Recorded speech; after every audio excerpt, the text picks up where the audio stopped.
오늘 우리 주신 하나님의 말씀 로마서 10장 11절에서 21절까지의 말씀입니다. 한 절씩 교독하도록 하겠습니다. 성경에 이르되 누구든지 그를 믿는 자는 부끄러움을 당하지 아니하리라 하니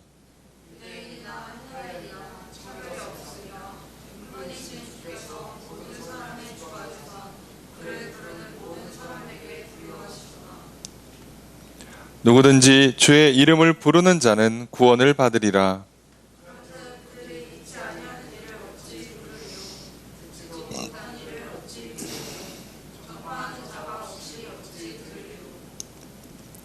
보내심을 받지 아니하였으면 어찌 전파하리요? 기록된 바 아름답도다 좋은 소식을 전하는 자들의 발이여 함과 같으니라.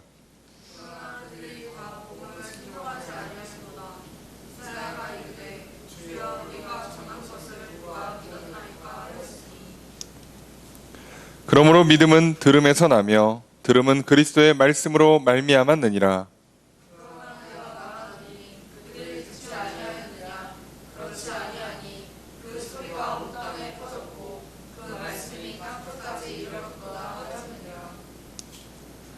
그러나 내가 말하노니 이스라엘이 알지 못하였느냐? 먼저 모세가 이르되 내가 백성 아닌 자로서 너희를 시기하게 하며 미련한 백성으로서 너희를 노엽게 하리라 하였고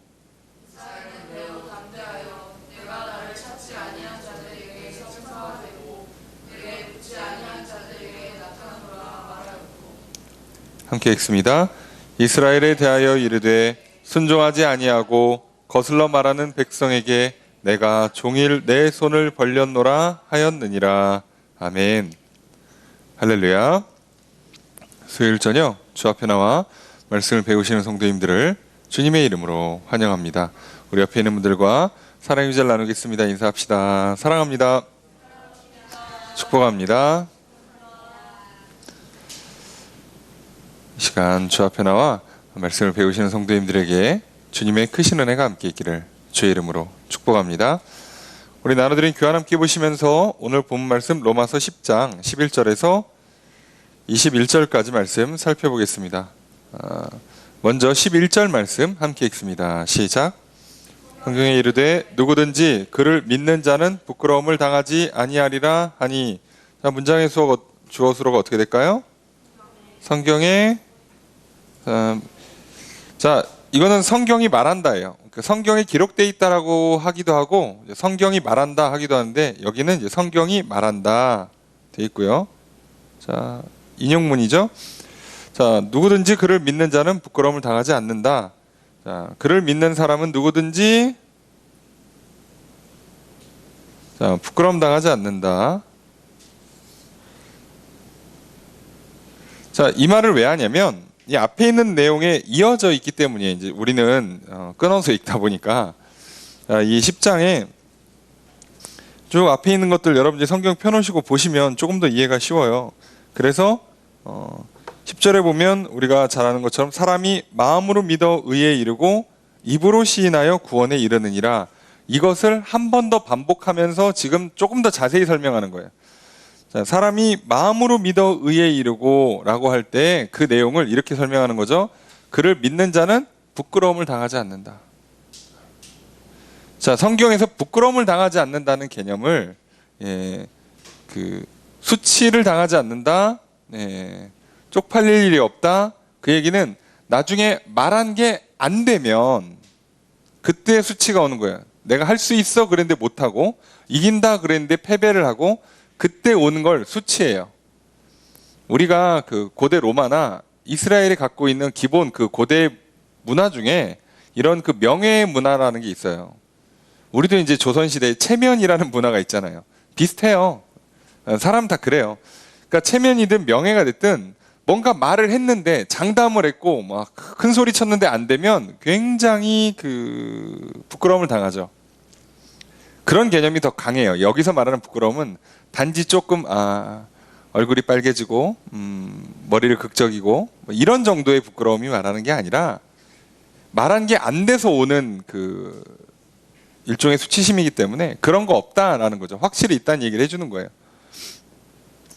자, 10장과 이어서 하는 거예요. 자, 그러다 보니까 10장 전체는 이스라엘을 주로 대상으로 놓고 얘기를 해요. 그럼 이제 또 앞에 왜 그럼 이스라엘이 주 내용이 되냐? 8장까지는 우리가 쭉 봤어요. 자, 도대체 믿음이 뭔지, 믿음의 법이 뭔지, 법을 바꿔버리시는구나.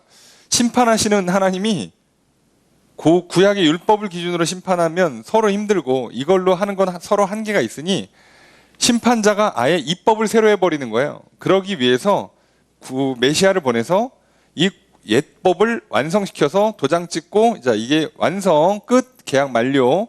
자, 그리고 새로운 도장을 찍어요. 자, 그게 믿음의 법이죠. 자, 바로 이 믿음의 법. 자, 내가 이제 대신 죽을게. 죄를 용서해 줄게. 내가 죽고 살아나는 것으로 죽음을 이겼다라고 보여주시면 그거를 믿는 사람들을 의롭다고 해주시는 하나님의 의의 방법을 이제 믿음의 법이라 말하는 거죠. 그렇게 하세요. 자, 이제 그렇게 진행을 해요. 자, 그러면 여기서 이제 뭐 여러 가지 법에 관한 이야기나 뭐 율법에 관한 이야기 뭐 이런 부분들을 쭉 다뤘다면 9장으로 넘어오면 몇 가지 질문이 추가로 들어요. 그죠? 그러면 이렇게 하나님께서 이렇게 막 법을 바꾸고 막 그렇게 하시면 되냐? 하나님 이렇게 맘대로 막 법을 건드리실 수 있냐? 하나님 마음이다예요. 창조주가 내 맘대로 하겠다는데 불만 있어? 자, 그럼 끝. 그분이 좋은 걸 다행인 줄 알아. 끝. 자, 그리고 그러면 그분이 마음대로 하시는데 그럼 누굴 구원하냐? 봤더니 유대인도 하고 이방인도 하세요. 유대인 중에서, 근데 유대인을 다 하냐? 아니에요. 이방인 다 하냐? 아니에요. 일부를 하세요. 하나님이 알아서 선택하세요. 자, 이거 너무 랜덤 아니냐 이러면. 근데 바울의 논리는 뭐예요? 그게 우리한테도 좋다는 거예요. 우리한테 어떤 조건을 만족시키면 도달한다라는 방식을 만들면 갈 사람이 없다는 문제가 생겨요. 하나님 맘대로 하면 우리 입장에서는 나를 안 뽑아줄까 불안해요. 자, 그런데 하나님께서는 어떻게 하신다고요? 미리 하나님께서 뽑긴 뽑으시는데 다 뽑으셔요. 웬만하면 다 뽑기로 하시는 거예요. 그래서 결국은 이게 가장 좋은 방법이 돼요. 자, 그럼 이제 그러면 이제 사람들이 질문이 어디로 가는 거예요? 그러면 유대인들이 독차지하던 이 하나님의 복음, 하나님의 말씀을 이렇게 예수 그리스도를 통해서 퍼져버리면 그럼 유대인은 어떻게 되는 거예요? 이렇게 되는 거죠. 그래서 바울이 말하는 거죠. 나도 내 동족이 좀 잘 됐으면 좋겠다. 그 얘기를 하는 거예요. 이 사람들이 그걸 좀 몰라가지고 약간 잘못한 게 많아. 그래서 유대인들이 썼던 이 방식, 돌을 닦아서 도달하려고 하는 방식들은 원래부터 실현 불가능한 거예요. 자, 그거를 하나님께서 알려주었는데, 심지어 이건 니들이 다 할 수 없는 거야 라고까지 다 알려줬는데도 어떻게든 해보겠다고 난리를 친 거예요. 할 수 있다고 착각을 하고. 그래서 그거를 이제 깨서 이제 은혜의 법, 하나님이 주시는 방법, 하나님이 오셔서 우리가 하늘로 못 가고 우리가 무적행으로 못 내려가니까 하나님께서 아들을 보내시고 하나님께서 아들을 음보에서 끌어올리시고 이렇게 하신단 말이에요. 하나님이 하신다고요. 자, 하나님이 하시는 이 방법이 좋은 거다. 그러니까 이제는 우리는 뭐만 하면 된다? 마음으로 믿고 입으로 시인하기만 하면 된다. 그 믿음이 진짜 내 입에서, 내 말과 행동에서, 삶에서 드러나기만 하면 된다는 거예요. 그 정도의 믿음이면 된다는 거예요. 정말 우리가 말하는 막 어마어마한 믿음을 얘기하는 게 아니에요. 진짜 말을 바꿀 수 있는 정도, 행동 양식을 바꿀 수 있는 정도의 믿음이면 하나님은 그 정도면 된다는 거예요.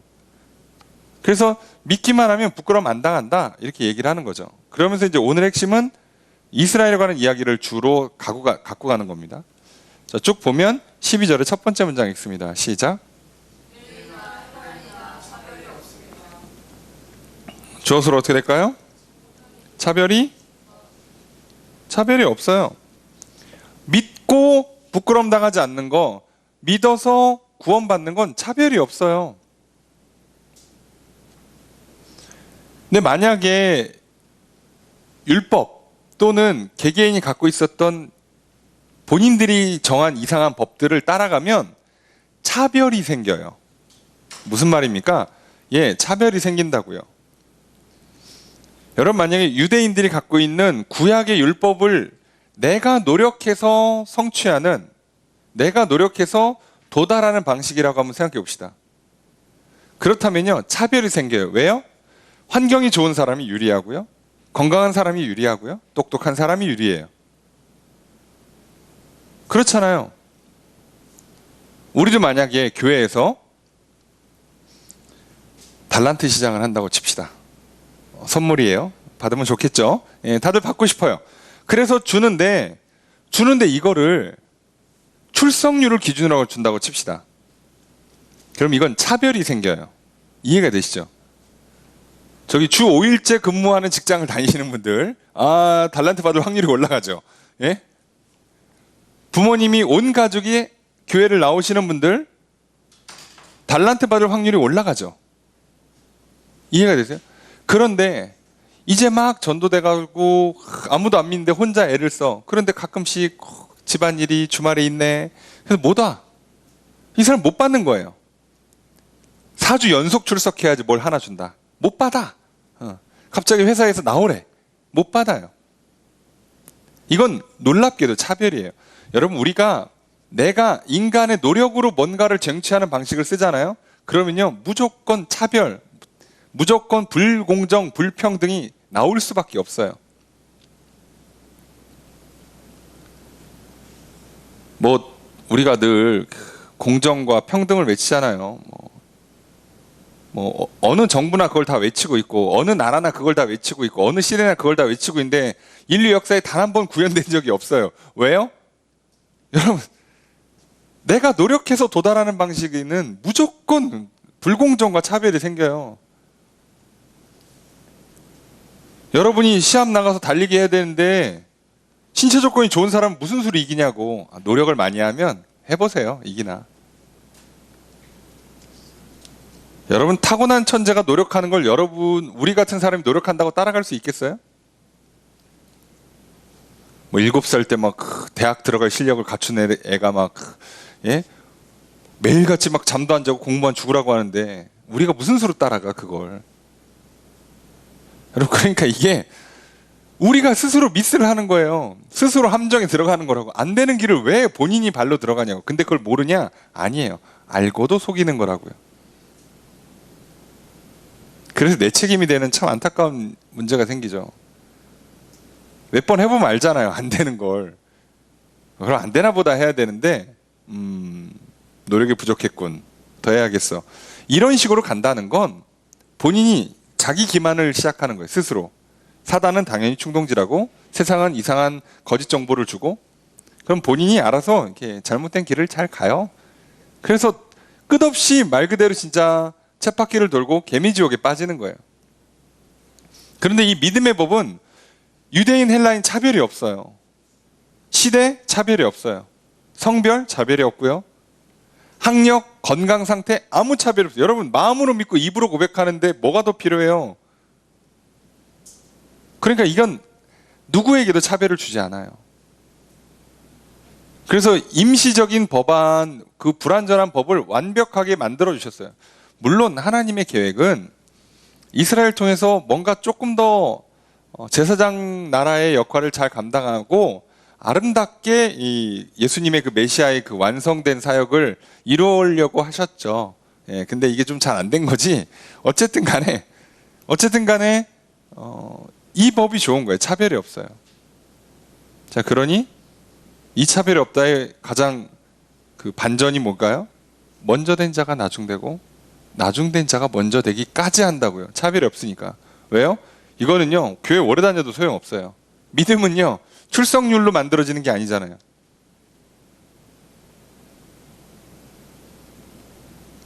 믿음은 노력으로 만들어지는 게 아니기 때문에요, 시간을 들이고 공을 들이고 하는 것으로 결과물이 나오지 않아요. 그래서 놀랍게도 차별이 없어요. 그럼 여러분 생각해 보세요. 이 차별이 없다는 걸 누가 싫어하겠어요? 오랜 시간 공을 들인 사람들이 대부분 싫어해요. 역으로.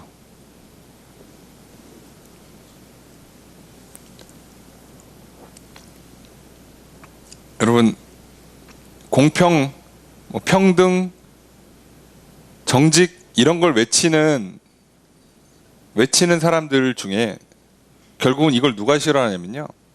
돈을 가진 사람, 권력을 가진 사람이 놀랍게도 싫어해요.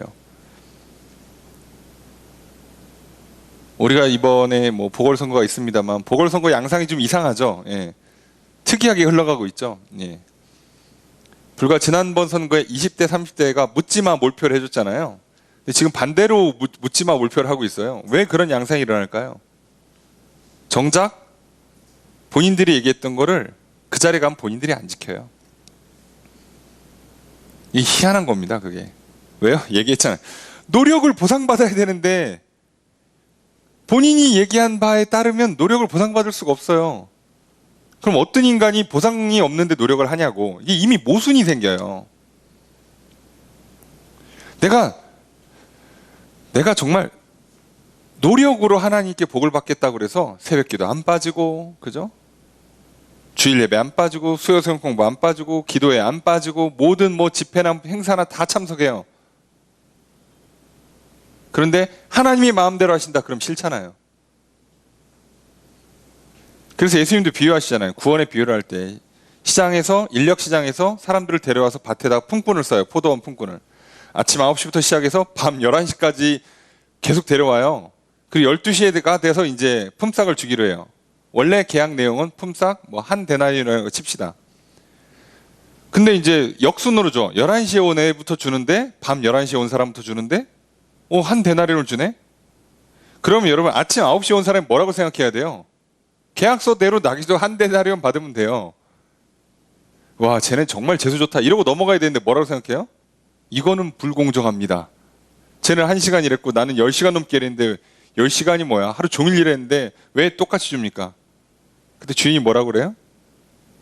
내가 너한테 한 데나리온 준다고 하고 한 데나리온 줬는데 뭐가 문제냐는 거예요. 내가 너를 9시에 데려올 때 한 데나리온 주고 한 데나리온을 주겠다고 데려왔고, 내가 쟤를 밤 11시에 데려올 때도 쟤한테 한 데나리온 주겠다고 데려온 거예요. 뭐가 불만이냐는 거예요. 내 맘인데.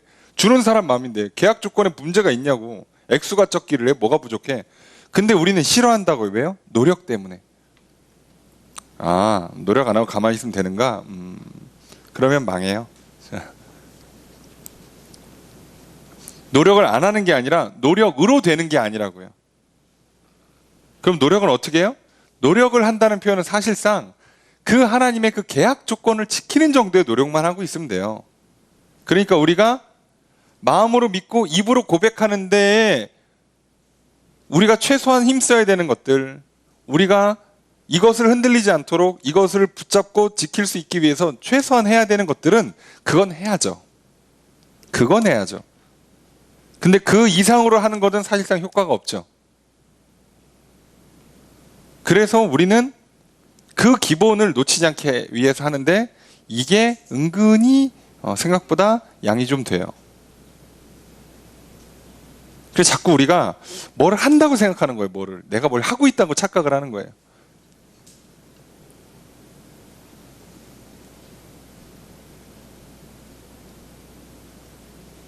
이게 우리한테 실수하는 겁니다. 나한테 힘들다고 해서 그게 공이 되는 게 아니에요. 무슨 얘기냐면 음식을 다 차려줬어. 와서 수저통에서 숟가락 꺼내서 와서 먹으래. 근데 그게 나한테 되게 힘든 일이었어. 온 힘을 다해서. 어디가 아팠나 보죠? 온 힘을 다해서 수저통을 듣고 딱 앉아서 딱 먹으려고 하니까 내가 되게 힘을 들었거든. 그래서 이 식탁이 마치 나한테 너무 당연한 거야. 난 되게 힘들거든. 애써서 여기까지 왔단 말이에요. 그래서 그 밥을 먹으면서 뭐라고 그래요? 나의 노동의 정당한 대가다. 여러분 이러면요, 엄마한테 등짝을 맞죠. 내가 차렸어 임마. 넌 가만히 앉아서 처먹기나 하면서 뭘. 그렇잖아요. 따지고 보면 한 게 하나도 없어요. 자기가 뭘 했으니까 착각에 빠지는 거예요. 자, 이걸 우리가 진짜 조심해야 돼요. 여러분 우리가 주일날 예배 나와서 기도하면, 예배를 드리면 천국 갈 수 있냐고. 죄가 용서받아요? 복을 받아요? 아니 나는 그 아침에 일어나려고 얼마나 애를 썼는데 버스를 30분씩 타고 오고 아침에 씻고 옷 갈아입고 헌금도 준비하고 막 챙기느라고 내가 얼마나 애를 썼는데, 그러니까 그거 하면 갈 수 있냐고. 자꾸 내가 뭘 했다고 생각하면 안 돼요. 자, 그래서 항상 우리는 해석을 할 때 자기 중심적인 해석을 하시면 안 돼요. 자, 구원의 문제는 구원의 주권을 갖고 있는 하나님 입장에서 해석을 해야죠. 여러분, 공부 잘하는 학생은요, 자기 입장에서 문제를 읽지 않아요. 출제자의 의도를 파악하면서 읽지. 여러분 생각해 보세요. 내가 천국 가고 싶으면 천국의 열쇠를 쥐고 있는 분의 의도에 맞춰서 생각을 해야지, 해석을 해야지. 어떻게 내 입장에서만 생각해. 야, 내가 이 정도 정성을 들였으니까 되겠지? 말도 안 되는 소리 하지 마세요. 저분이 하라는 대로 해야지. 야, 이 정도면 훌륭하지.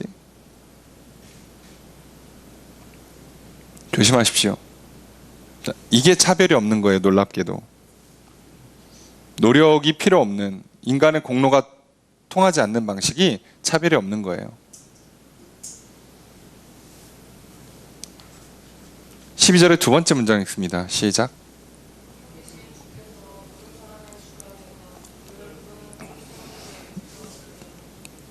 주어서로가 어떻게 될까요? 자, 주께서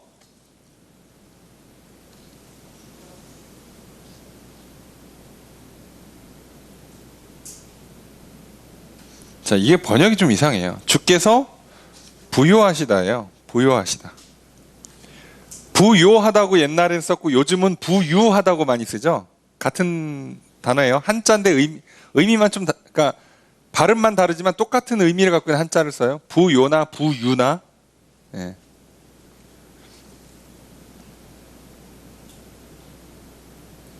자, 하여간에 뭐 부요하든 부유하든 그냥 이렇게 넉넉하다는 얘기거든요.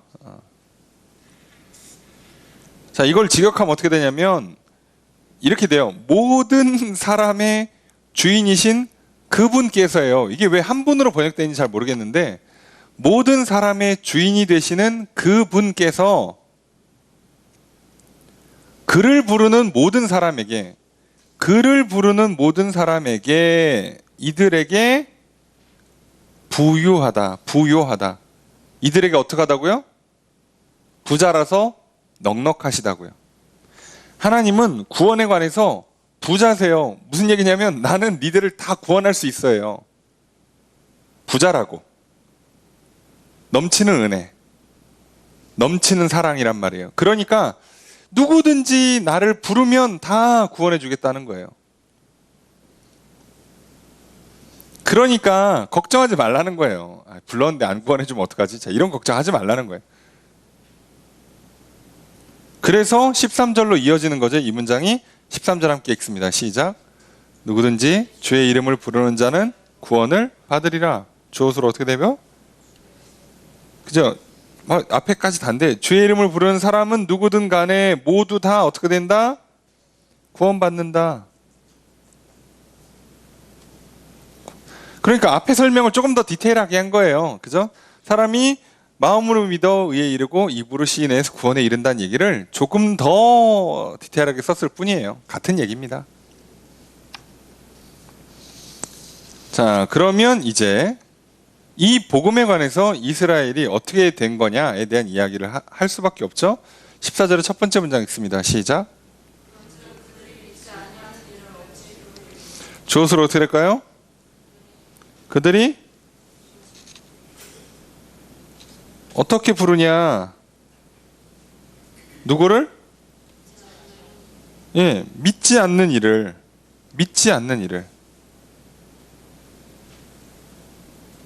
아니, 안 믿는 사람을 어떻게 부를 수 있냐는 거예요. 믿지도 않아.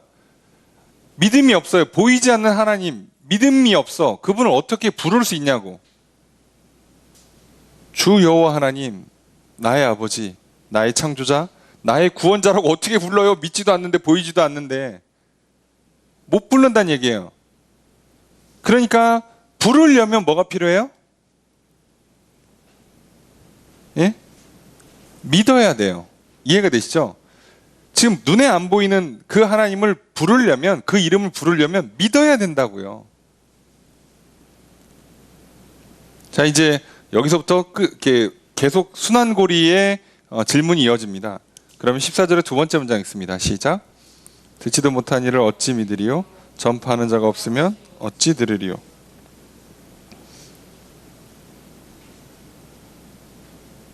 예. 사실 끊어도 되는데 안 끊었네요. 자, 우선 봅시다. 자, 주어서로 어떻게 될까요? 그들이 어찌 믿냐? 누구를? 듣지 못한 이를. 또 그들이 어찌 듣냐? 누구를? 전파하는 자가 없다면 어떻게 듣냐는 거예요. 자, 그러니까 어떻게 돼요? 부르려면 믿어야 되고, 믿으려면 들어야 되고, 들으려면 누가 전파를 해줘야 돼요.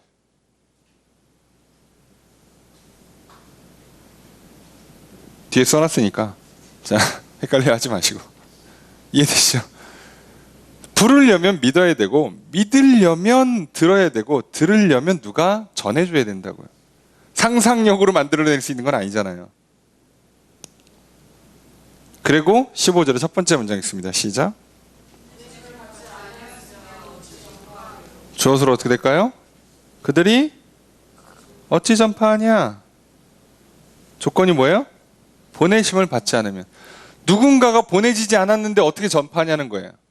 그러니까 이걸 역순으로 하면 어떻게 돼요? 누군가가 보냄받아서 전파해요? 전파한 걸 들어요? 들은 걸 믿어요? 믿어서 불러요. 이게 구원의 역사가 일어나고 있는 흐름이란 말이죠. 이 흐름을 보는 거예요, 바울은. 그러면 이제 뭐가 중요하냐라고 했을 때 당연히 어디가 중요해요? 시작이 중요하죠. 그래서 15절의 두 번째 문장 있습니다. 시작.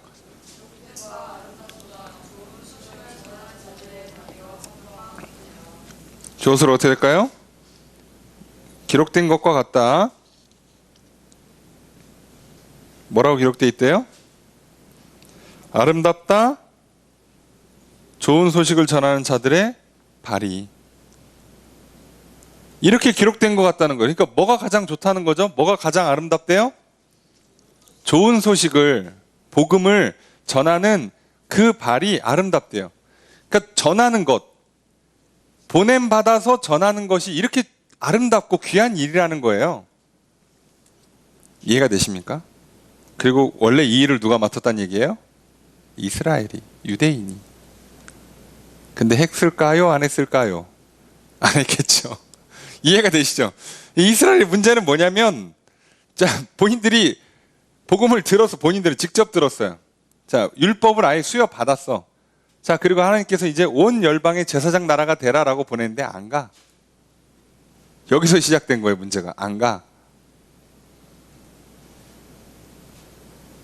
안 가놓고 어떻게 하는 거예요? 안 가놓고 복음은 안전하고 기쁜 소식, 좋은 소식은 안전하고 뭐 하고 있어요? 자기들이 올라가려고 그래요. 자기들이 도달하려고 그런다고. 아니, 하나님 말씀을 듣고 그 복된 소식을 듣고 하나님의 그 구원의 은혜를 받고 이제 그거를 어떻게 해요? 이제 내가 전하는 입장이 돼서 그걸 전해서 전한 사람이 듣고 믿고 부르면 이 사람도 구원받고 또 이걸 또 그 사람도 가서 보냄받아서 전하고 듣고 믿고 부르면 또 이제 구원받고 이거를 계속 해야 되는데 안 해요. 자, 안 했더니 어떤 결과가 일어날까요? 안 했더니? 이스라엘 안 했더니? 지금 그 구원의 역사에서 예수 그리스도를 통해서 주신 새 언약의 역사에서 제외당하죠. 이게 우리한테 잘 생각하셔야 돼요. 우리가 도달하는 게 아니기 때문에 우리가 힘을, 모든 에너지를, 우리가 갈 수 있는 모든 그 신앙의 어떤 그 관심과 열정을 다 돛다는 쓰면 안 된다는 얘기예요. 그럼 내가 듣고 믿고 부르는 데에 쓰는 것만큼 어떻게 보면 이제 그게 얼추 돌아가기 시작하면 이제부터 에너지가 주로 어디로 가야 돼요? 전파하는 데 가야 된다고요. 이게 안 되면 순환이 안 일어나요. 다시 말하면 나도 끊겨요. 나도. 이스라엘처럼. 이스라엘이 지금 무너진 이유는 여기서 미스가 났다는 거예요. 복음이 없어서가 아니라. 오늘 우리들이 이거를 오늘날 똑같이 교회들이 이 실수를 하는 거예요. 전도를 오죽 뭐라고까지 생각하냐면 전도도 상급을 쌓는 거예요. 상급을. 자 무슨 자 회원 모집을 해서 몇 명 이상 모으면 상을 받는다 이런 개념으로 받아들이는 거예요. 자 이게 아니라니까요. 돌을 닦는 게 아니에요. 우리는 믿음으로 의를 얻는 거기 때문에 믿음으로 의를 얻었으면 이제 더 이상 할 게 사실은 없어요. 그럼 이제 우리는 뭐만 계속하면 돼요? 의를 더 얻는 게 아니라 믿음을 계속 유지하는 거죠. 사실상 유지한다기보다는 믿음이 점점 더 커지고 깊어지는 거죠. 그러면 우리가 알고 있는 바대로 믿음에서 사랑이 나오고 그 사랑이 우리의 실제의 행동 양식을 변화시키잖아요. 그렇게 나오는 것만 하나님이 진짜로 보고 상을 주는 내용들이에요. 실제로는. 믿음에서 사랑, 그 사랑 때문에 하는 정말 행복해서 하고 사랑하니까 내가 행복해서 하고 좋아서 하고 즐거워서 했던 그 말과 행동들만 나중에 하나님 앞에 가서 심판받을 때 상으로 인정받아요. 칭찬받는 얘기라고요. 결국 하나님 앞에서는 행한 걸로 심판받는 건 맞아요. 그런데 그 행위에는 뭐가 있어요? 사랑의 행위냐, 그 사랑이 구현되게끔 믿음의 행위였냐를 보시겠다는 거예요. 도 닦아서 공덕을 쌓아서 온, 그래서 남이 볼 때는 참 훌륭한 도덕적인 사랑이 많아 보이는 행동을 했다. 그건 인정이 안 되는 거예요.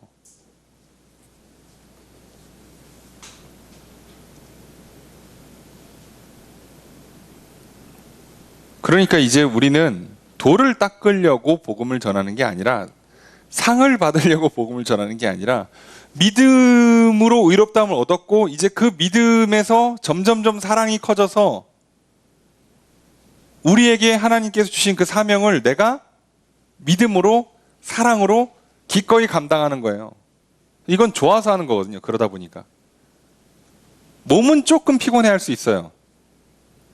근데 내 영혼이 기쁘다고, 그것 자체가. 그래서 복음을 전해요.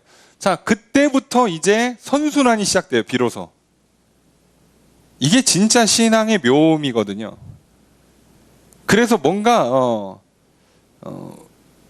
구원을 향한 어떻게 보면 대공짜 파티가 일어나는 거예요. 서로 너도 와라, 와서 먹어라, 좋다. 내가 차린 건 아니지만 너도 먹어라. 야, 여기 완전 무한 리필이야, 와서 먹어. 충분히 먹었어. 그럼 여기서 계속 먹으면 어떻게 돼요? 예, 저기 병 걸려서 실려나가는 현상이 일어난다고요. 그럼 이제 어떻게 하면 돼요? 나도 나가서 또 초대해요. 예, 얘가 먹게 하는 거지. 나는 이제 마글마글 먹었거든. 그럼 이제 우리가 보통 말하는 것처럼 부모님들이 밥을 차리면서 먹는 것만 봐도 배가 부르다, 이런 느낌으로 가는 사랑의 역사가 일어나거든요. 이 선순환을 이스라엘이 안 했어요. 그래서 다 버림받았잖아요. 지금 오늘날 우리의 한국교회가 지금 실수하는 것도 이 선순환이 끊어져요. 왜요? 우리도 돌을 닦기 시작하니까 자꾸 공덕을 쌓으려고 그래요. 상을 받으려고 그런다고. 그게 아니라고요. 자, 16절 첫 번째 문장 읽겠습니다. 시작.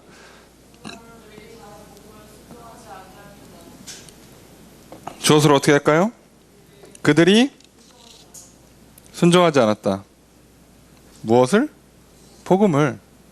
자, 그들이 누구예요? 이스라엘이에요. 기본적으로 이스라엘이에요. 지금 계속 10장은 이스라엘 얘기한다니까요. 이스라엘이에요. 예수 그리스도의 복음도 순종 안 했고 모세의 율법도 사실 순종 안 했고 선지자들이 준 것도 순종 안 했고 하여간 순종을 안 했어요. 자, 16절의 두 번째 문장 읽습니다. 시작.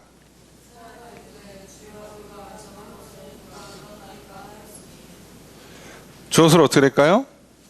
이사야가 말했다. 뭐라고 말했을까요?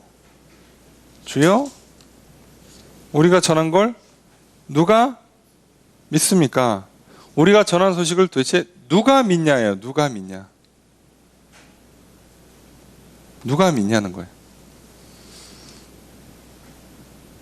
그게 무슨 얘기죠? 안 믿는다는 얘기예요. 지금 이사야가 한탄하는 거예요. 하나님, 이렇게 전해도 안 믿는다고, 저들이 듣지를 않는다고. 그러니까 전했잖아요. 그럼 이 사람들이 들었죠. 이해되세요? 들었어요. 자, 이걸 듣고 이제 본인들이 믿기만 하면 되는데 안 믿는다고요. 그 다음 단계로 안 가요. 그래 자꾸.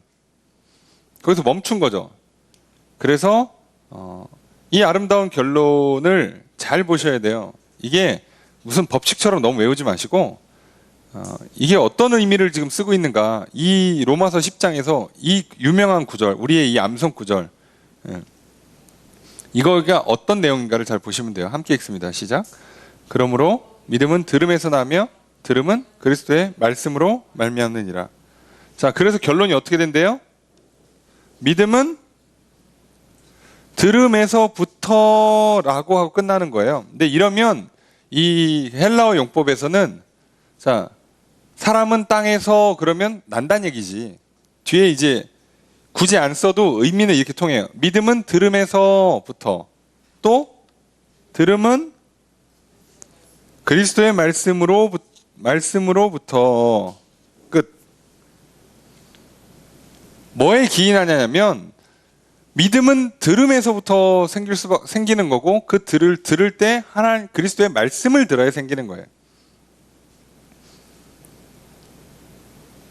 그러니까 이 순서대로 가면 또 어떻게 해요? 또 누군가가 그리스도의 말씀을 전해야 되고, 그럼 먼저 믿은 자가 그 말씀을 전하도록 보냄을 받아야 되고, 이 선순환이 일어나는 거예요. 선순환.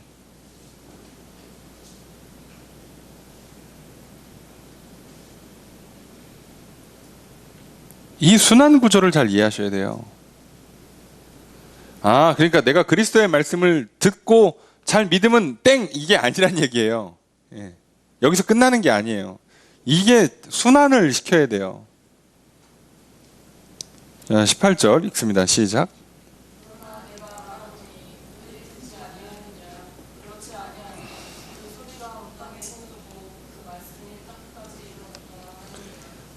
뭐 문장이 길긴 하지만 그래도 간단합니다. 주어서 어떻게 될까요? 내가 말한다. 뭐라고요? 그들이 안 들었냐? 라고 말을 해요. 그랬더니 뭐라고요? 그렇지 않다. 네. 그렇지 않다. 왜 그렇지 않은가? 그 소리가 퍼졌고 그 말씀이 이르렀다.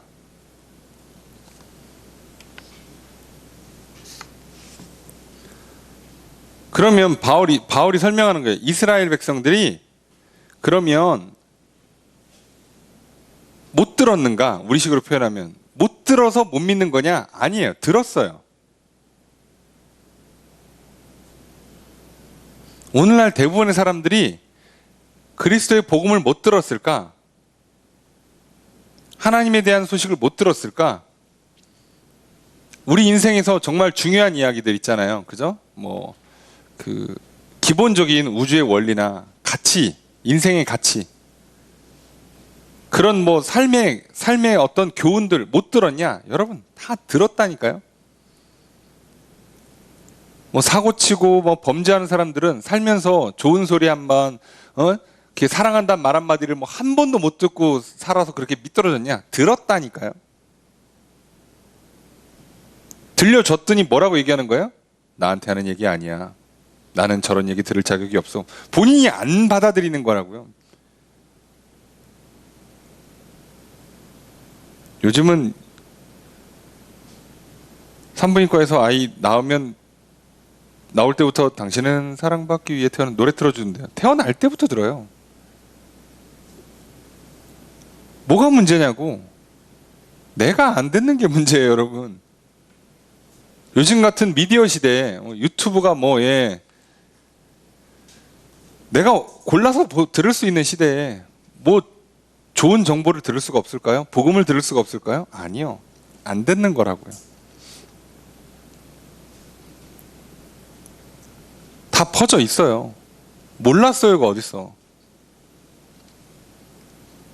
여러분, 새로운 지식을 탐구하는 우리가 무슨 새로운 과목을 공부하는 게 아니잖아요. 대한민국에 살면서 복음을 못 들었다. 아이, 뭘 못 들어요, 못 듣기는.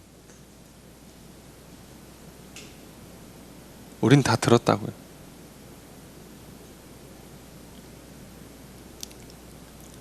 19절 첫 번째 문장 있습니다. 시작.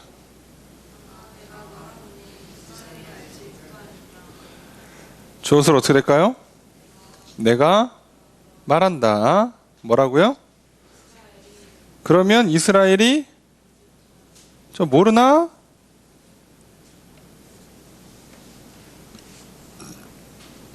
자, 들려줬는데 귀를 막았어요. 우리가 보통 표현하는 식으로 하면 외면을 한 거죠.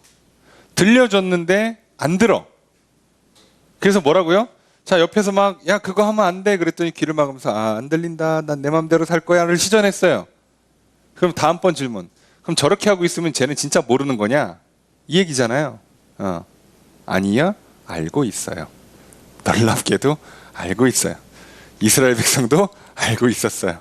자, 그 얘기를 하는 겁니다. 19절에 두 번째 문장 있습니다. 시작.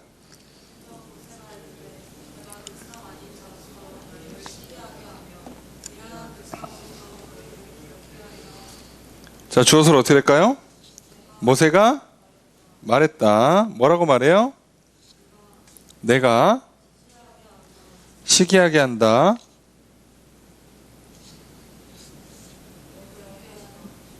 노엽게 할 것이다. 여기서 내가는 하나님이에요. 모세는 대언자일 뿐이고 하나님께서 뭐라고 말씀하시느냐?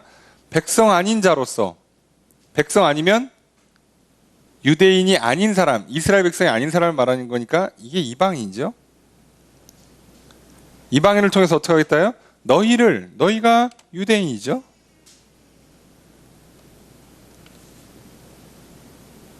어떻게 한다고요? 시기가 나게 한다고. 시기를 불러일으키겠다는 거예요. 질투를 불러일으키겠대요. 그리고 미련한 백성으로서, 여기도 이방인인데 어떻게 하겠대요? 유대인을 노엽게, 화가 나게 만든다는 거예요. 자, 내가 아무리 귀를 막고 있었어도 모를 수가 없는 거야. 왜? 내가 귀를 막았어. 안 들려요, 몰라요. 자, 이러고 하고 싶은데 옆에 이방인들이 복음을 듣고 구원받고 하나님 잘 믿어서 복 받는 걸 보니까 잠깐만, 자, 하나님 살아계시네. 하나님이 잘 믿으면 복 주시네. 이걸 모를 수가 없다고요. 모를 수가. 나는 귀를 막을 수 있어도 옆에 사람들이 하는 걸 보면 모를 수가 없다고요. 그래서 하나님께서 일부러 어떻게 해요? 일부러라도 옆에 사람들 잘 되게 해가지고 시기와 그 분노를 일으키는 거예요. 역으로. 시기와 분노를.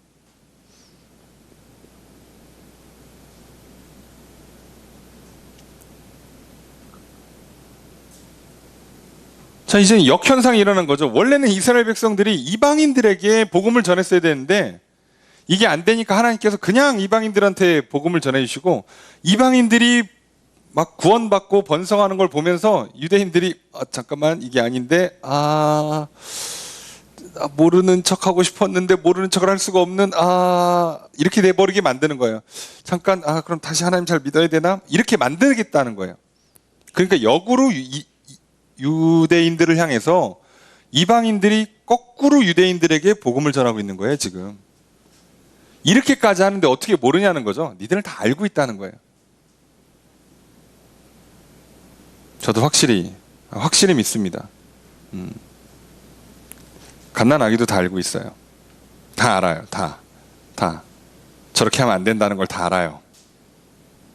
알고 하고 있어요. 그렇다고요.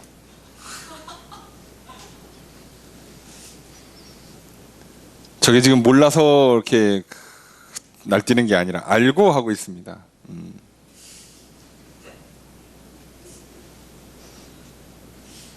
이해가 되시죠? 어리기 때문에 이 귀에 들리는 말로는 못 알아들을 수 있어요. 그죠? 근데 분위기, 눈빛, 환경, 상황, 그리고 또 떠들었다가 혼나는 다른 사람들을 보면 알 수 있죠. 그래서 알아요. 말을 못 알아듣는 애들도 그래서 알아요. 다 알아요. 그러니 우리는 당연히 다 알아요. 모르는 게 아니라 모르고 싶은 거고 모르는 척하는 거고 모르기로 결정을 한 거고 모르기로 결심을 한 거예요. 자, 이게 이스라엘이 무조건 안다. 이스라엘은 무조건 안다의 첫 번째 대답이 모세를 통해 주신 말씀이고, 두 번째가 20절이에요. 함께 읽습니다. 시작.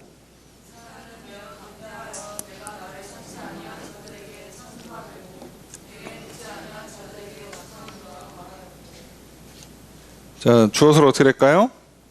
이사야가 그죠? 매우 담대하게 말했다. 뭐라고 말했어요? 내가 찾은 바 되었다. 그리고 나타났다. 내가 당연히 이사야도 선지자니까 대언자죠. 하나님이 나를 찾지 않은 자들 이방인이죠. 내게 어떻게 했대요? 찾아줬다고요. 찾고 있지도 않았는데 갑자기 쓱 나타나서 이거 찾았어 나를. 잠깐 찾은 적이 없는데 오 반가워요. 잠깐 누구시더라? 이렇게 된 거예요. 하나님. 구원자. 이거 웬 떡이야? 이렇게 되는 거예요. 그냥. 예. 그리고 내게 묻지 않은 자를, 당연히 이방인들은 들은 바가 없어서 몰라요. 물을 리가 없어요. 근데 그냥 나타나시는 거예요. 왜요? 이스라엘 백성도 이렇게 한 거잖아요. 아브라함한테도 그렇게 한 거잖아요. 여러분, 아브라함은 언제 어디서 하나님 알았겠어? 그냥 하나님이 먼저 오신 거죠. 그냥 잘 생각해봐요. 아브라함도 하나님 먼저 오신 거고, 이스라엘이 이렇게 헛짓할 때도 이방 민족에게 먼저 오신 거고. 그러니까 항상 복음은, 구원의 은혜는 하나님 쪽에서 먼저 일하시는 거예요. 우리가 어떻게 도달할 수 있는 영역이 아니에요. 노력 같은 얘기를 하면 안 된다고요. 우리의 노력은 그분이 오셨을 때 받아들이는 거가 우리의 굳이 노력이라면 노력이고, 잘 받아들이는 게 노력이고, 계속 받아들이는 게 우리의 노력인 거지, 안 오시는 분을 오게 만들 수 있는 힘이 우리한테 없다고요. 그분을 받아들이고 그분이 계속 계시고, 그래서 나에게 죄의 용서의 구원을, 영생의 구원을, 이 땅에서 땅의 기름진 복, 생명의 풍성한 복을 내려주시는 그 구원의 은혜를 받아 누리는 게 우리의 일인 거죠. 역시나 오셔야 받을 수 있고 주셔야 받을 수 있어요. 우리가 하는 건 잘 모셔드리는 것밖에 없다니까요. 잘 듣는 거, 잘 받아들이는 거. 근데 우린 유대인들과 똑같은 패턴을 쓰고 있잖아요. 뭐라고요? 나라가 조그마네요. 왕이 없어서, 주변에 강대국이 있어서, 뭐가 이렇고 저렇고. 우리도 마찬가지예요. 하나님께서 사랑한다 말씀하시고, 하나님께서 이제 그 사랑을 받아 누리라 그러고, 이제 그 사랑을 전하라 그랬더니, 하나님 잠깐만, 자, 사랑을 받아들일 수가 없어요. 제 생긴 거 보세요. 제 성적을 보세요. 제 집안을 보세요. 아니지 이건. 이게 뭘 날 사랑하는 거야? 아니지. 못 받아들이겠는데? 자, 그럼 이제 어떻게 되는 거예요? 이스라엘과 같은 현상이 생겨요. 막혀. 시작도 못해요. 그냥 끊기는 거예요. 여기서부터. 아니, 지금 한 바퀴를 돌려야 되는데 시작점에서 막혔다고. 시작점에서. 아니, 세상에 우리는 가다가 중간쯤 막혀갖고 지금 그것도 문제인데, 여기는 시작도 못해요. 받지를 않으니까. 이런 문제가 있다니까요. 이게 두 번째 대답이에요. 야, 내가 나타났어. 네가 안 찾아도 내가 왔어. 자, 봐봐. 니들이 정신 차리게 내가 가만히 있는데도 찾아와 줬어. 어디서 많이 본 장면 아니냐? 자, 옛날에 어디서 들어봤을 텐데, 아브라함한테 내가 찾아온 거 어디서 들어봤지? 그렇게 나타나시는 거예요. 자, 보니까 모를 수가 없어요.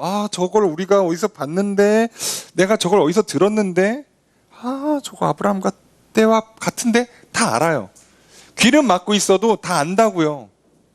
이게 두 번째 대답이에요. 21절 읽겠습니다. 시작.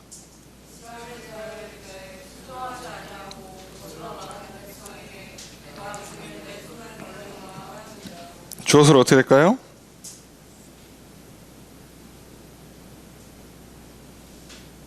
갑자기 헷갈리나요? 그죠? 이사야가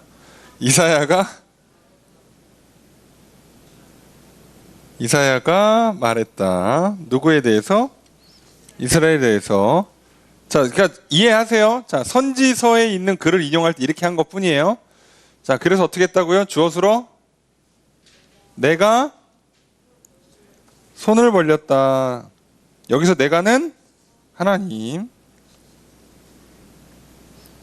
자, 여기서 순종하지 않고 거슬러 말하는 백성은 누굴까요?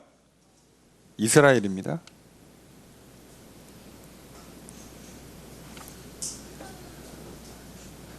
그러니까 하나님은 그렇게 하신 이유가 뭐예요? 이 원래 선택했던 백성들, 첫 번째로 선택했던 백성들 절대 포기 안 하신다고. 하나님께 포기가 어디 있어요? 하나님이 포기해서 문제가 생기는 게 아니라 우리가 끝까지 말을 안 듣는 게 문제인 거예요. 그리고 제일 큰 문제는 그분은 영원하시지만 우린 영원하지가 못해요. 그래서 시간을 보장할 수가 없어요. 내일로 미루자니 내일이 보장이 안 돼요.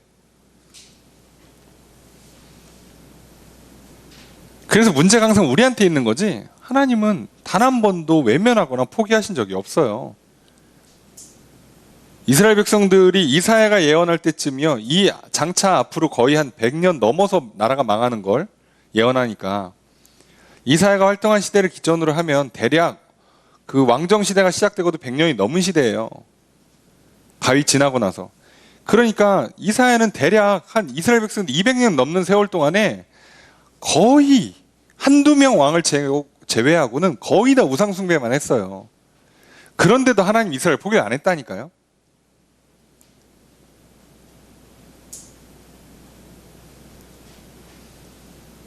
여러분, 우리가 그 포로기를 잘 보시면 그때 뭐 바벨론의 왕들, 페르시아의 왕들을 통해서도 이스라엘 구원하시잖아요. 뭐 꿈에 나오시고, 그죠?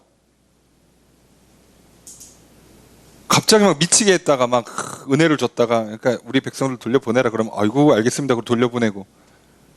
아니, 이방 왕도 하나님 그렇게 하시는데 왜 하나님께 선택받은 백성들은 그걸 안 하냐고. 하나님이 안 해주셨다? 아니에요, 해주고 계시잖아요 지금. 여러분, 내가 내 생각에, 내 기준에, 내 감정에 내가 어떤 지식과 경험을 쌓았는지 모르지만 그걸 근거로 지금 나의 모습들을 판단하고 상황을 판단하고 이게 사랑이 아니야, 이건 옳지 않아 라고 한단 말이에요. 그래서 생기는 문제인 거지. 하나님이 왜 나를 사랑하지 않냐고요. 왜 날 구원하시지 않겠냐고. 게다가 우리는 이제 나아가서 옆에 사람 보면서 하나님께서 쟤를 구원하지 않을 것 같아, 얘는 글렀어, 얘는 안 될 것 같아. 그건 내 생각이고요. 아까도 말씀드렸잖아요, 하나님 입장에 생각을 하라고. 지금 이 구원의 역사는 나의 어떠함 때문에 생기는 역사가 아니잖아요. 내가 저 사람한테 전도하면 구원되고 내가 저 사람 전도 안 하면 구원이 안 되는 게 아니라, 내가 이 사람을 전도하고 있어도 이 사람은 10년 동안 교회를 안 나올 수도 있고, 내가 이 사람을 전도한 적이 단 한 번도 없는데 어느 날 갑자기 그냥 한번 와봤어요 이럴 수도 있고. 자, 내가 하는 게 아니라고요. 하나님이 하시는 거잖아요. 그러니까 우리는 항상 하나님의 입장에 생각을 해야지. 해석을 할 때, 성경을 읽을 때 왜 자꾸 나의 입장, 심지어 나의 이 시대의 이 상황에서의 나의 입장을 읽어요. 그러니까 이게 또 바뀌어. 시간이 지나면, 환경이 변하면 또 바뀌어요. 근데 그럼 우리가 몰라서 그랬냐? 아니요, 알고도 한다고요. 모르긴 뭘 몰라요? 다 안다니까요.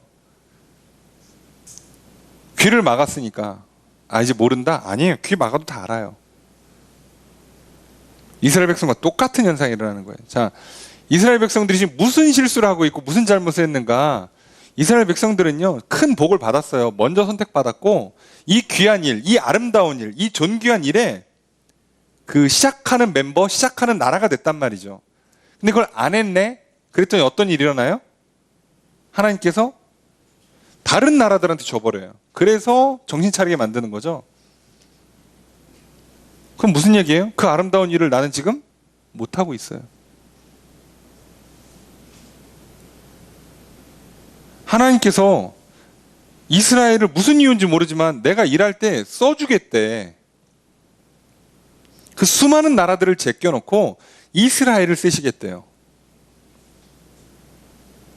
이게 얼마나 정말 영광스럽고 정말 감격스러운 자리냐고.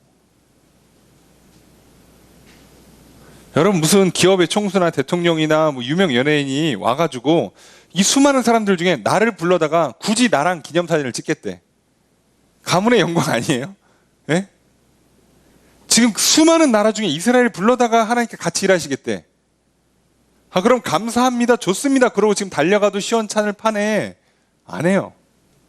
뭘 자꾸 일을 시켜. 모른다. 이러고 있어요. 이 지금 일 시키는 거 괴롭히는 게 아니라 영광의 자리에 초대하는 거고요. 그리고 그 일을 해야 이스라엘이 선택받은 가장 중요한 이유. 하나님께서 원래 하셨던 것처럼 제사장 나라. 로서의 정체성을 잃지 않을 수 있고 그거가 주는 그 영광. 우리가 봤잖아요. 죽은 율법의 직분에도 영광이 있다고까지 했잖아요. 그러니까 이 제사장 직분에도 영광이 있어요. 그 영광을 다 날린 거예요. 여러분, 오늘 우리들이요. 내가 전에 듣고 그래서 믿고 믿어서 불러서 구원을 받았어요. 자, 좋죠. 이제 그거를 전하지 않으면 내 입장에서 무슨 손해가 생기냐면 내가 인간으로서의 가치, 존재의 의미가 날아가요. 여러분, 그러니까 지금까지 나의 과거를 기준으로 나의 그 진로, 나의 사명을 찾으면 왜 사람들이 못 찾는지 아시겠죠? 거기에 답이 없다고요. 거기에는 하나님께서 처음부터 답을 넣어준 게 아니라고요. 많은 경험을 쌓으면 재능이 발전돼요. 재능은 찾을 수 있지. 그러니까 뭐 할 건데 재능을 찾아서. 생각해 보세요. 내가 머리가 좋아. 그러니까 뭐 할 거냐고. 머리 좋으면. 건강해. 뭐 할 건데요. 손재주가 좋아. 그러니까 뭐 하냐니까. 이건 다른 문제예요. 게다가 이걸 직업적으로 접근해 보세요. 그러면 그 직종이 평생 가나? 그러니까 사람들은 결국 못 찾아요. 여러분, 사명, 정체성을 못 찾아요. 누구는 정체성이 흔들리다 못해서 내가 지금 성별도 헷갈리고, 내가 어떤 성별과 한 몸을 이루어야 되는지도 헷갈려가지고, 성 전환을 하거나, 동성애를 하거나 하는 일이 일어나잖아요. 그럼 그들이, 찾았어. 나의 성적 취향은 이거야. 나는 이게 옳다고 생각해. 그러면 답을 찾고 밤마다 정말 행복할 것 같죠? 평안히 잠들 것 같죠? 여러분, 그 중에 상당수 분들이 자살로 생을 마감했어요. 안타깝죠? 그거 뭐 댓글로 괴롭혀서 죽은 것 같아요, 그 사람들이? 했더니 이게 아니더라예요. 말은 못하고 일은 저질러졌고 돌아가자니 너무 많이 건너왔고. 근데 생각해보세요. 전에도 불행해서 여기는 행복이 있을 거라고 찾아왔는데 여기도 행복이 없어요. 돌아가면 거기도 행복이 없어요. 그래서 죽는 거예요. 절망이 왔잖아요. 이게 얼마나 무서운지 아세요? 없다고요. 바울이 얘기하는 것처럼 과거나 현재 어떠함에 답이 없다고요. 우리는 소망을 갖고 사는 사람들이에요. 그 소망은 뭐예요? 한 영혼 더 살리는 거예요. 내가 믿음 잘 유지하는 것뿐만 아니라 내가 하나님과 신뢰가 깊어지고 하나님의 사랑을 더 받아 누리는 것뿐만 아니라 이제 그게 전달되어지는 것까지 가야 비로소 알아요. 내가 왜 사는지, 뭘 하면서 살아야 되는지. 그때 나온단 말이에요. 내 신체 조건이 갖고 있는 내 삶의 배경이 만들어준 나의 강점이 뭔지가 나와요. 근데 지금 내 인생에서 반만 하고 있으니 뭐가 나오냐고. 사명감, 정체성 이게 확고해지냐고요. 한 바퀴는 돌아야 될 거 아니냐고, 최소한.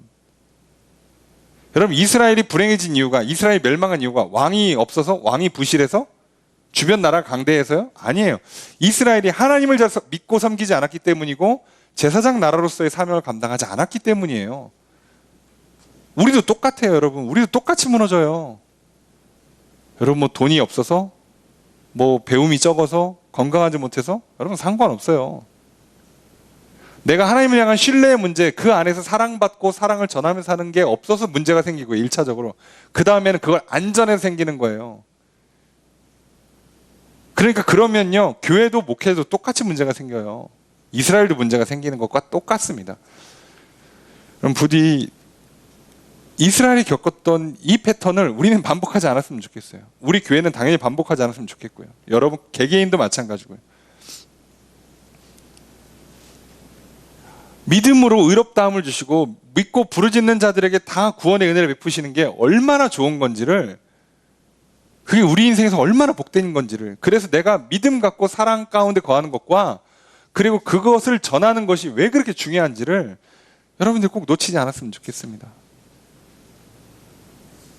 자꾸 교회에서 뭐 진로 탐색해주세요 하지 마세요. 저도 몰라요.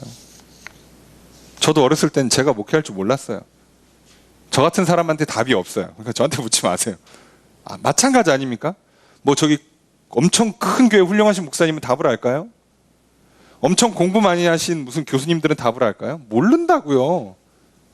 물어보세요. 본인 10대 때 지금 그 모습 될 줄 알았냐고. 근데 그 사람이 나를 보면 날 알아? 내 20년 뒤, 30년 뒤를? 우리가 주일에 살펴봤지만 전문가 좋아하시면 안 됩니다. 아시죠? 예.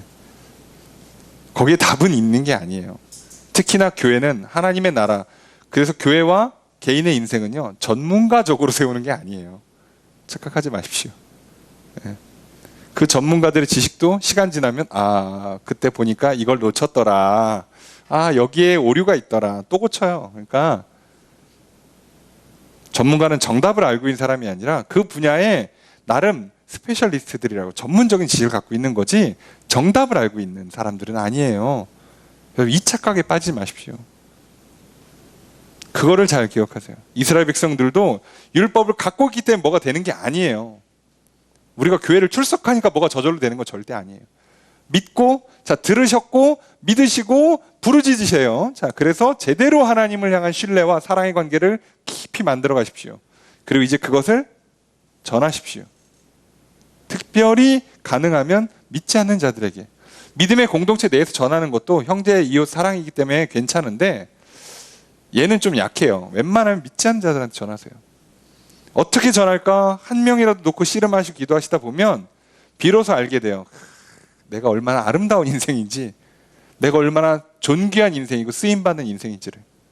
아까도 얘기했죠? 복음을, 아름다운 소식을 전하는 자의 발걸음이 아름답다고요. 복음을 전하는 자의 발걸음이 아름다운 거예요.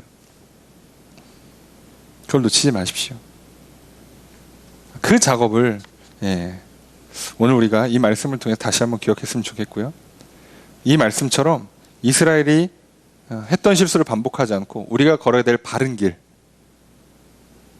전해준 누군가로 의해서 복음을 들었고 믿었고 하나님을 부르짖었고, 이제 우리도 전하는 이 선순환, 하나님의 이 구원의 역사에 잘 따라가십시오. 그때 하나님 향한 신뢰도, 사랑도 깊어지고 내 인생도 행복하고 평안하고, 그리고 복음을 전함과 동시에 내가 쓰임받는 얼마나 가치 있는 존재인지, 얼마나 아름다운 인생인지를, 그래서 내가 정체성은 무엇이며 나의 사명은 무엇인지를 확고히 깨닫게 될 겁니다.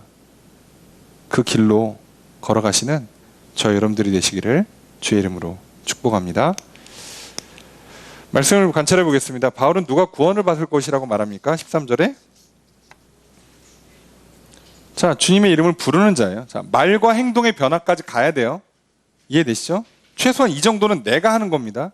어쨌든 하나님의 말씀을 듣고 은혜를 받고 도움을 받지만 내가 내 몸을 움직이는 정도는 여기까지는 해야 돼요. 그때 하나님이 뭐라고요? 구원을 베풀어 주신다고요.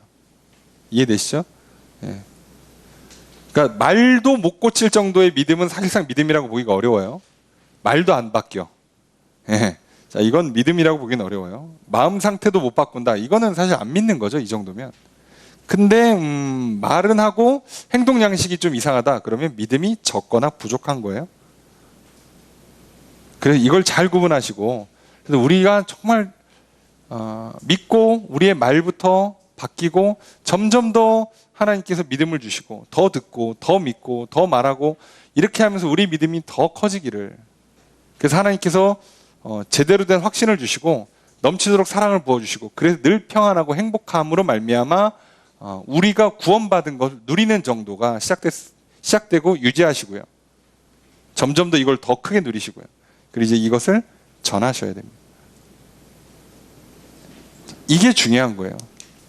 두 번째, 바울은 믿음은 무엇에서 난다고 말합니까? 믿음은 들음에서 납니다. 그러니까 오늘 우리가 힘써야 될 게 있다면 뭐라고요? 하나님의 말씀을 듣는 거, 받아들이는 거, 영접하는 거, 이게 우리가 힘써야 될 일이에요. 그래서 이것을 이제 조금 이제 믿음의 조상, 우리의 믿음의 선배님들이 정리하셔서 이렇게 하는 걸 은혜의 수단이라고 명명하고 이것들을 힘써서 하라고 하는 거예요. 예배를 드리는 걸, 기도하는 걸, 말씀을 배우는 걸 힘쓰라는 거예요.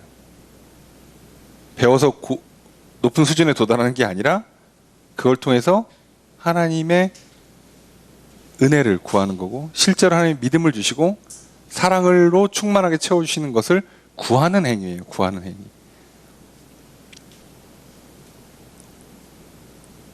그분이 하셔야 됩니다. 구원의 역사는. 이해가 되시죠?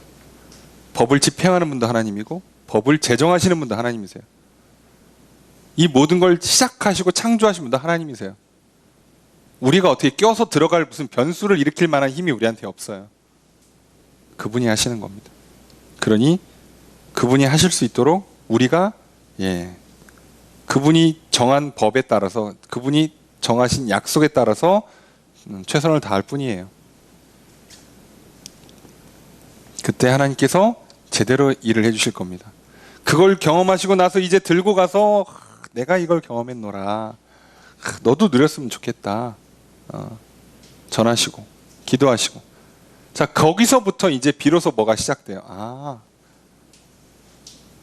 내가 왜 오늘 살아있어야 하는지, 내가 왜 오늘 공부해야 되는지, 오늘 왜 일을 하는지, 오늘 왜 기도하는지.